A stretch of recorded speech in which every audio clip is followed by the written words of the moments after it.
La irrupción entre los poderes de gobierno es el tema que eligió para usted en esta ocasión el doctor Armando Zacarías, colaborador de esta segunda emisión de Señal Informativa. Estimado doctor, le saludo con gusto y le escuchamos. Buenas tardes.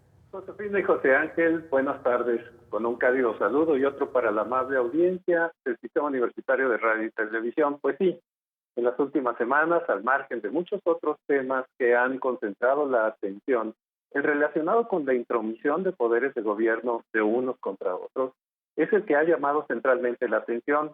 El Ejecutivo, al mandar una disposición de reforma al poder legislativo, de reforma al Poder Judicial, que de suyo no constituye una perspectiva negativa, sino por el contrario, de mejora respecto del funcionamiento del Poder Judicial, incluyó un artículo transitorio que amplía el periodo del presidente de la Suprema Corte de Justicia en sus funciones, y esto contraviene normativamente en cuanto al periodo de presidencia del presidente del Poder Judicial, lo que señala la Constitución, con lo que se genera a través de esto una disposición con vicio de origen y a la que el Congreso de la Unión no modificó, teniendo la oportunidad de haber corregido el error, y más bien apresuró su dictaminación exactamente en los términos en que la envió el Ejecutivo y que marcan una nueva fase de disrupción del Estado de Derecho.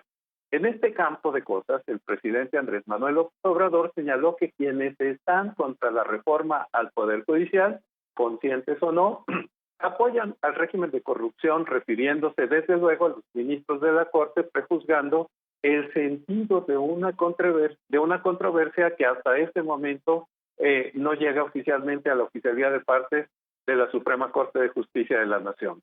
Cuando se le preguntó sobre si consideraba que los magistrados de la Suprema Corte votasen en contra de la extensión del mandato del ministro presidente Arturo Saldívar eran cómplices de la corrupción, el presidente señaló que sí. En el surgimiento de los estados modernos, que particularmente posteriores a la independencia norteamericana y a la Revolución Francesa, dieron lugar a estructuras que permitían un sistema de representación de la nación, y para tales efectos se generó un sistema de división de los mecanismos de gobierno de los nuevos estados. En el origen, en varios casos de estados que surgían de regímenes de sistemas de poder concentrado en una sola instancia, en el rey, por ejemplo, en el caso de Francia, se planteó la necesidad fundamental de desconcentrar los mecanismos de poder, y se concibió un esquema de distribución del mismo a partir de instancias diferenciadas en sus funciones y en su peso administrativo de funciones. La gestión y la función de cada una de las estructuras concebidas para dar cauce al Estado ubicaban tres funciones esenciales que, por razones de funcionamiento administrativo del Estado, se requerían de forma diferenciada: el Ejecutivo, el Legislativo y el Judicial. De esta forma, dentro de la concepción de un Estado representativo, republicano y democrático, el Poder Ejecutivo se encarga de diseñar, planificar y ejecutar el proyecto de un país con base en la Constitución, que es su fuente de origen y que se constituye en el principio que fundamenta y legitima las acciones del Poder Ejecutivo. De esta forma, este poder actúa como un ente coordinador y ejecutor de las acciones de gobierno. El desarrollo de la administración debe estar regulado por un marco normativo, que desde luego no se encuentra en ese poder, en el Poder Ejecutivo, sino en otro, que constituye un esquema de representación ciudadana, y esto se logra estableciendo este esquema de poder en el Legislativo. La administración de la justicia, por otra parte, la interpretación del derecho y la salvaguarda de los principios normativos y seguimiento y sostenimiento de los principios constitucionales recaen en el Poder Judicial.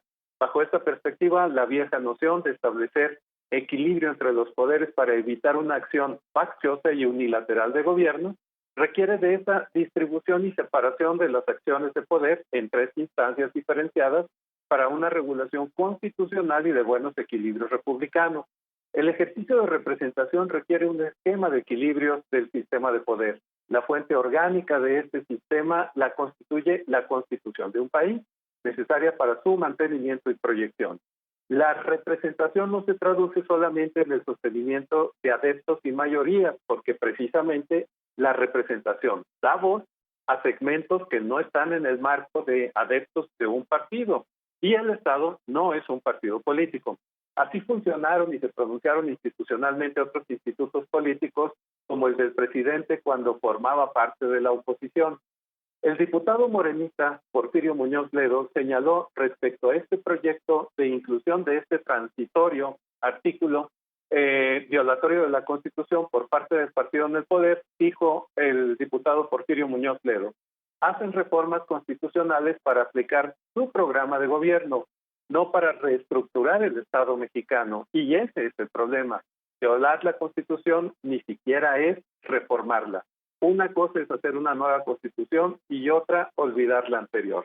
Así pues, vemos ahí una discusión profunda y compleja que se vislumbra en el horizonte del mantenimiento del orden constitucional, es decir, de mantener con estructura al Estado de Derecho.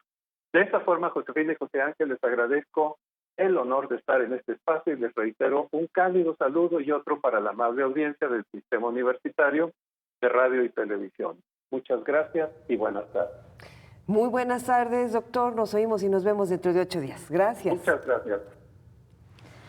Pues bien.